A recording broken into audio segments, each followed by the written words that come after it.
La revue de presse avec Julien Herpin. Bonjour Julien. Bonjour Jean. Dans la presse ce matin, on parle du petit Charles, un petit Nantais à l'affiche. Oui, Charles a 9 ans et Ouest France nous raconte le combat pour la vie de ce petit garçon.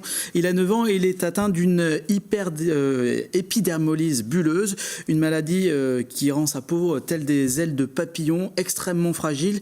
Et si l'on en parle, c'est qu'il est l'un des héros du film de Anne-Dauphine Jullian qui a suivi 5 enfants atteints de maladies graves.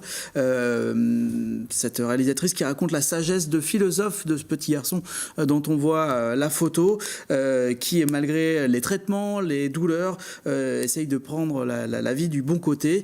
Et si l'on en parle, c'est que ce film étant proposé en avant-première ce lundi du côté du cinéma Le Concorde. Et il y aura également une sortie nationale de ce film le 1er février pour découvrir le petit Charles. Et puis ce matin, 20 minutes qui part à la découverte d'un lieu pas très ragoûtant. Oui, que se cache-t-il dans les égouts de la métropole? Question posée dans 20 minutes par notre consoeur Julie Urbach, qui a enfilé ses bottes et qui est allée explorer les 110 km de galeries, de réseaux des égouts qui sont visitables.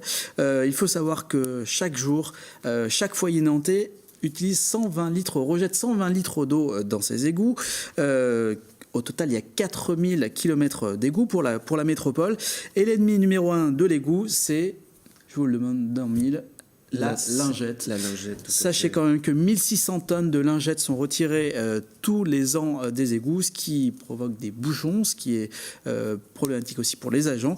Donc visite des égouts proposée par 20 minutes ce lundi. Et puis l'actualité, c'est également la 3e victoire de rang du FC Nantes. C'était ce week-end à Toulouse. Oui, on ne va pas bouder notre plaisir. Et les hebdomadaires, les quotidiens ne boudent pas leur plaisir avec la victoire du FC Nantes.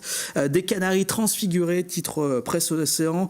Et pourtant, rappelle le quotidien, ce sont les mêmes joueurs sur le terrain.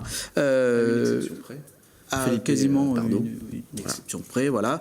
Le plus dur avec les miracles, c'est de les faire durer, rappelle toutefois Ouest France, rappelle toutefois Presse Océan. Ouest France, de son côté, le dit. Le FC Nantes qui s'y frotte, s'y pique à nouveau.